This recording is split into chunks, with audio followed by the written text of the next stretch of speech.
Pues, a ver, ¿qué pasaría si de repente descubriéramos que la razón por la que tantas políticas turísticas fracasan estrepitosamente no tiene absolutamente nada que ver con la falta de datos? Ya. Sino que el problema es, el uso de un par de adjetivos vagos metidos en la página 120 de un documento gigante. Bueno, suena a exageración total, claro, pero la realidad de la investigación en ciencias sociales, y más en turismo, es precisamente esa. Totalmente. Existe una falsa creencia súper generalizada, sobre todo en el ámbito universitario, de que el trabajo verdaderamente complejo y duro termina cuando apagas la grabadora en el trabajo de campo. O cuando cierras el Excel. Eso es, y nada más lejos de la realidad. Y justo ahí es donde empieza el verdadero abismo para cualquier estudiante de licenciatura que nos está escuchando ahora mismo. Es la situación clásica.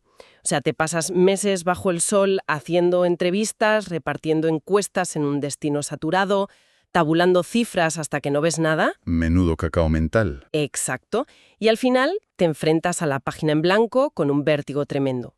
Por eso, en nuestro análisis profundo de hoy, vamos a desgranar la metodología de la investigación social orientada al turismo y vamos a poner la lupa sobre algo crucial, el reporte de investigación. Un tema que tiene tela, desde luego. Mucha tela, porque la premisa central de las fuentes de hoy es bastante demoledora.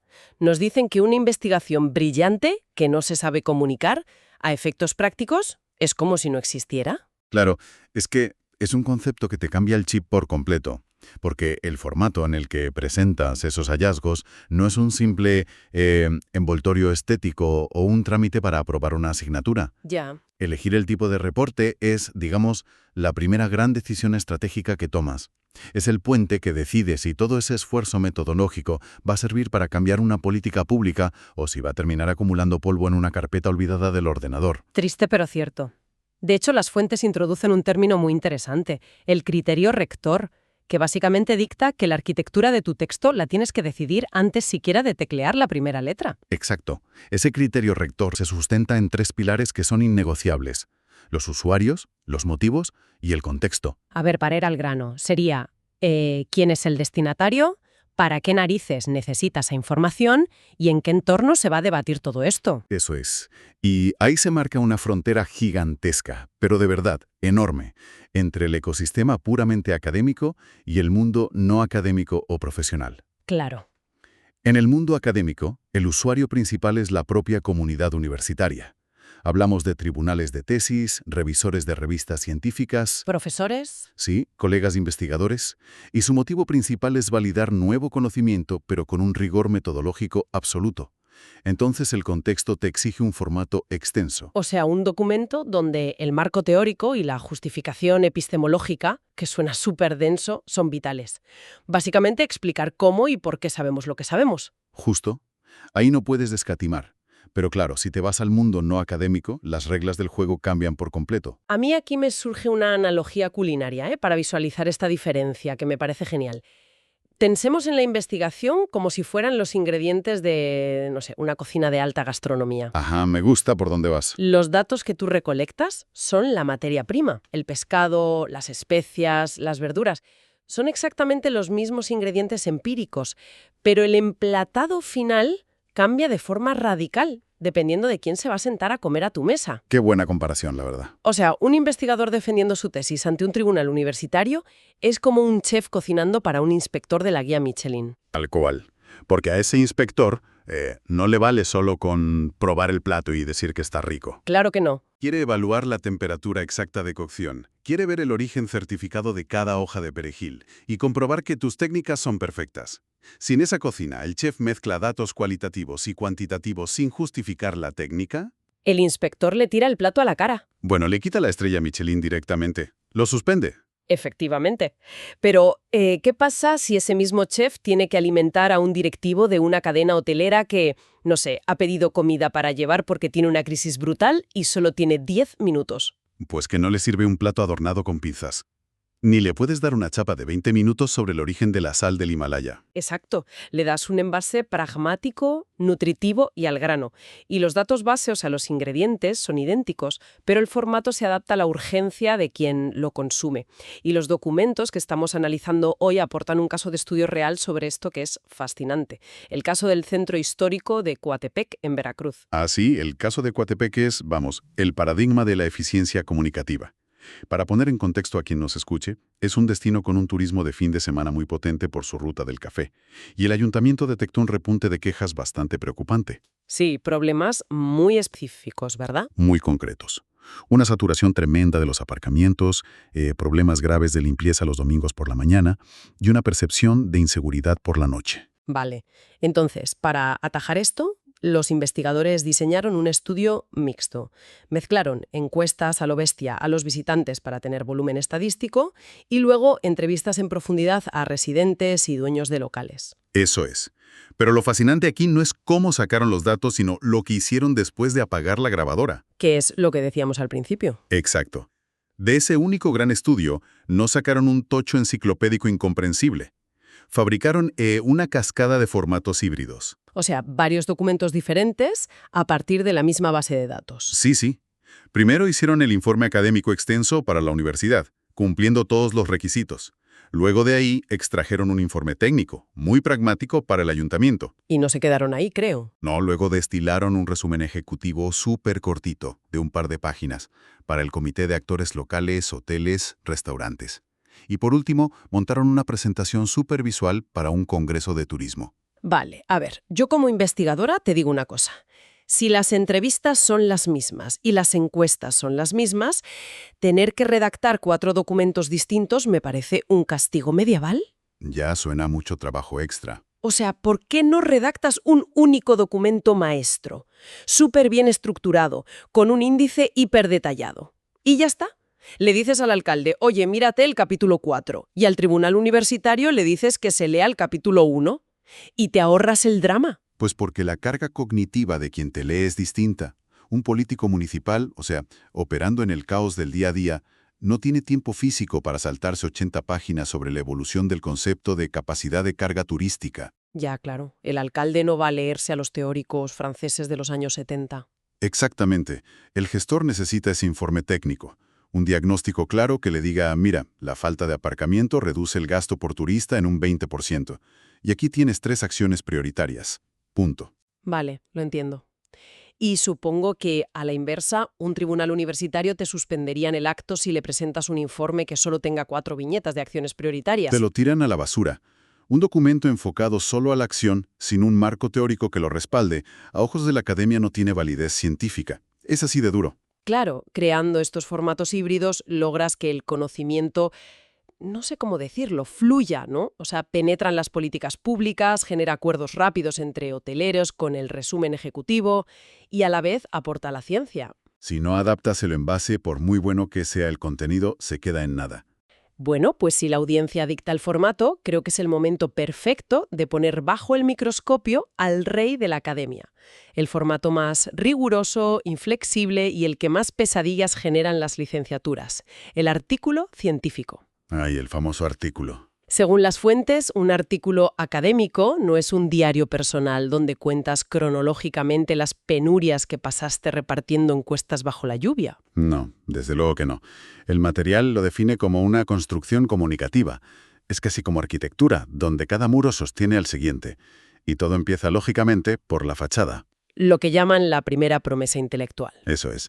El título, el resumen o abstract y las palabras clave. Y los ejemplos que dan de los títulos malos son buenísimos, porque son súper habituales. Hablan de un título hipotético que sea algo así como turismo y calidad. O sea, un desastre absoluto. Es que dicen que es el equivalente a no decir absolutamente nada. Es un fracaso por la vaguedad que tiene. O sea, no acotas el fenómeno, ni la zona geográfica, ni qué estás midiendo. Si un investigador busca literatura sobre calidad hotelera en zonas de playa, se va a saltar ese artículo porque no sabe de qué va. En cambio, proponen un título funcional y, digamos, quirúrgico. Algo como Evaluación de satisfacción del visitante en un corredor gastronómico durante temporada alta. ¿Ves? Con ese título ya sabes las variables, sabes el espacio geográfico y sabes el contexto temporal. Cero sorpresas. Y luego pasas al resumen, que tiene que ser el reporte del reporte. Claro, si esos párrafos del principio no convencen, el documento no se lo descarga nadie. Así es. Y si logras que el lector entre, se topa con la introducción. Y aquí hay que romper un mito tremendo. ¿Cuál? La introducción no sirve para hacer un repaso histórico del turismo desde el Imperio Romano hasta hoy. Su única función es construir lo que llamamos el argumento de pertinencia. O sea, responder a la pregunta que todos nos hacemos al empezar a leer. ¿Por qué debería perder 40 minutos de mi vida leyendo este texto? Literalmente. Tienes que acotar un problema real, evidenciar que está causando fricciones en un destino y justificar por qué es académicamente urgente resolverlo ahora mismo. Y solo cuando convences al lector de eso, entonces le dejas pasar al método, que me parece fascinante porque dicen que es el núcleo puro de credibilidad del artículo. Totalmente. Volviendo a lo de la cocina que hablábamos antes, la sección metodológica sería como la cocina abierta de un restaurante moderno. El cliente, o sea, el lector, necesita asomarse y ver con claridad absoluta cómo estás manipulando los datos. Ver que te lavas las manos, básicamente. Exacto. Comprobar la higiene del proceso, declarar cómo elegiste la muestra, cómo diseñaste el cuestionario, los temas éticos. Porque si vas a un restaurante que sirve un plato buenísimo, pero la cocina tiene la puerta cerrada con candado, te da mala espina. Es que en la ciencia pasa igual. Si me enseñas unos resultados maravillosos, pero no me explicas detalladamente cómo los has sacado, no me fío. Tu estudio no es replicable y no vale nada. Y hay una línea roja que marcan las fuentes que muchos estudiantes cruzan sin darse cuenta, que es la disciplina expositiva entre los resultados y la discusión. Son como dos universos completamente separados. Separados e intocables el uno con el otro, sí. Y ponen el caso del malecón del puerto de Veracruz, que es genial para entender esto. A ver si lo he entendido bien. La sección de resultados es el terreno de los datos crudos, fríos. Sí. En el caso del malecón, los resultados plasmaron en tablas que la percepción de seguridad de los turistas caía en picado a partir de las 9 de la noche y que esa caída era más fuerte en familias que en gente viajando sola. Eso es el resultado, el dato desnudo. Eso es. Aportan la evidencia estadística, pero sin intentar explicar el motivo. Y luego está la discusión, que es donde verdaderamente haces el trabajo científico. Claro. Es donde coges esos datos crudos y los transformas en conocimiento aplicable. En la discusión del malecón de Veracruz, los autores no se limitaron a repetir los porcentajes de robos o de inseguridad. Claro, no vas a repetir lo mismo 2 veces. Exacto. Lo que hicieron fue conectar esa caída de seguridad nocturna con la teoría del comportamiento del consumidor. Demostraron cómo un entorno urbano que se percibe como hostil te destroza la intención de retorno del turista. Y aniquila el boca a boca, imagino. Completamente. Nadie recomienda un sitio donde ha pasado miedo. Pero a ver, esto me plantea un dilema. Si yo estoy escribiendo ese artículo y basándome en esos datos demuestro que la inseguridad nocturna está hundiendo la economía del malecón, Sí. ¿por qué en las conclusiones no puedo decir, oye, el ayuntamiento tiene que comprar 40 farolas LED de alta potencia y poner 10 coches de policía patrullando? Porque mi lógica me dice que esa es la solución obvia. Pues porque ahí chocas de frente contra la naturaleza de la academia. Y es una trampa muy común en turismo. Las conclusiones de un artículo deben sugerir implicaciones de gestión profunda, pero no pueden redactar presupuestos municipales. Ya, no eres el concejal de urbanismo. Exacto. Puedes concluir, y de forma muy válida, que es perentorio intervenir el entorno visual nocturno para reducir los índices de vulnerabilidad percibida. Vale, el registro cambia por completo. Orientas la decisión, pero sin invadir el terreno de la administración pública. Eso es. Tú señalas con evidencia en la mano dónde está fallando el sistema. Pero si empiezas a dictar marcas de bombillas y cuántas farolas comprar, dejas de ser un analista científico y te conviertes en, no sé, en un asesor de obras. Entendidísimo. Me queda clarísima esa frontera. Ahora bien, pongamos que tenemos esa arquitectura perfecta, ¿vale? Una intro que engancha, una cocina metodológica transparente y unos resultados y discusión separados. El sueño de cualquier tutor de tesis. Pues resulta que todo ese andamiaje se te puede venir abajo de forma estrepitosa si los párrafos están mal hilvanados. Entramos en lo que las fuentes llaman la ciencia del estilo de redacción. La redacción. Un territorio donde la gente se hace unos líos tremendos. Y las fuentes son súper categóricas aquí, ¿eh? En ciencia, escribir bonito no significa hacer literatura o poesía. Ah, ¿no? Para nada. El objetivo del estilo de redacción científico es garantizar la congruencia interna del texto. Vale, me quiero detener ahí. ¿Qué significa exactamente, a efectos prácticos, que un texto tenga congruencia interna? Pues significa que el hilo de tu argumento tiene que ser irrompible desde la primera página hasta la última. Por ejemplo, si en la introducción prometes que vas a analizar cómo afecta la calidad de la atención al cliente en los hoteles, ¿Sí? pues en el método tienes que explicar cómo has medido esa atención, cronometrando los tiempos de espera en recepción, por ejemplo, y luego los resultados te tienen que dar esos tiempos y la discusión interpretarlos. ¿Todo conectado? Todo. La incongruencia catastrófica es cuando dices que vas a medir la atención al cliente, pero en el cuestionario terminas preguntando a la gente si la piscina es lo suficientemente grande. Ya, es un cortocircuito lógico tremendo. Y supongo que por eso insisten tanto en la navegación interna. Subrayan una regla de oro que me ha encantado, que es que un párrafo debe desarrollar un único tópico principal. Uno solo, exacto. O sea, si estás escribiendo sobre el impacto del ruido nocturno, no puedes meter con calzador una frase sobre lo bueno que estaba el desayuno buffet en ese mismo párrafo, por mucho que en tu cabeza tenga algún sentido. Es que ensucia la estructura. Y esa limpieza no es solo de ideas. También hay reglas gramaticales muy estrictas. Sobre todo con los tiempos verbales, que parece una tontería gramatical, pero te tiran el artículo por eso. Totalmente. He visto que dicen que para referirse a la literatura existente, el marco teórico, hay que usar el presente. O sea, decir, la teoría establece que, porque es un conocimiento que sigue vigente hoy. Eso es. Pero ojo, cuando pasas a contar lo que tú hiciste en el campo, el método y los resultados, ahí tienes que pasar al pasado. Se aplicó una encuesta. Se analizó una muestra. Porque es una acción histórica, que ya cerraste. Vale, tiene todo el sentido. Oye, hay una norma de estilo que me parece súper reveladora, y es que prohíben de forma totalmente explícita el uso de frases genéricas, frases complacientes. Ah, sí, la guerra contra los adjetivos. Es que dicen que es un error gravísimo escribir cosas como que en el destino hubo una altísima satisfacción o que un plan mejoró enormemente la experiencia. A ver, si los turistas se fueron súper felices, parece lo más natural escribirlo así, ¿no? Parecerá natural, pero la ciencia rechaza esas expresiones de plano, porque carecen de precisión operacional. O sea, que son demasiado vagas. Claro, la ciencia no funciona con verdades emocionales, funciona con variables que se puedan medir. Si tú escribes altísima satisfacción, a nivel científico estás emitiendo un juicio de valor vacío que provoca dudas en el revisor. Te dirán, bueno, ¿y qué es altísima? Exacto. Te van a preguntar, oye, ¿qué significa alta? En una escala de Likert del 1 al 5 sacaste un 4,2. ¿Fue alta comparada con el año pasado o con un pueblo vecino? Sustituir los adjetivos vagos por datos numéricos o cualitativos precisos es la base de todo. Ser precisos y quitar el ruido, vale. Pero bueno, el análisis del estilo no se queda solo en tachar adjetivos.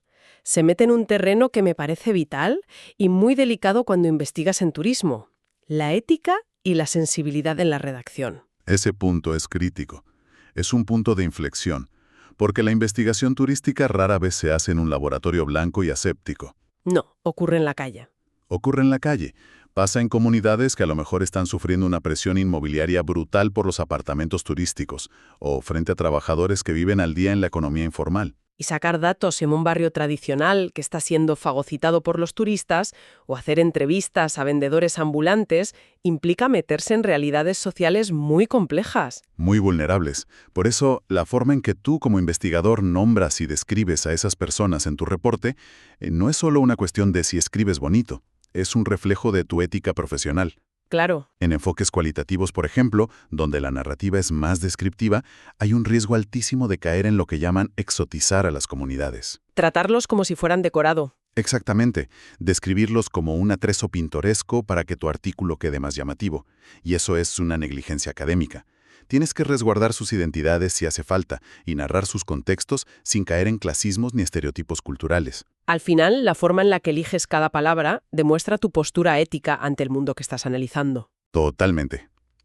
Y si hacemos una síntesis de todo este viaje que hemos hecho hoy, queda clarísimo que hacer un buen reporte es crear un ecosistema milimétrico. Un trabajo de precisión. Empieza con esa decisión estratégica de elegir el envase adecuado para tu lector, asumiendo que un político y un tribunal universitario hablan idiomas diferentes. Luego pasa por respetar la arquitectura inamovible de un artículo, separando bien los datos de la discusión. Eso es fundamental. Y culmina con ese estilo de redacción limpio, sin adjetivos vacíos y, sobre todo, éticamente impecable.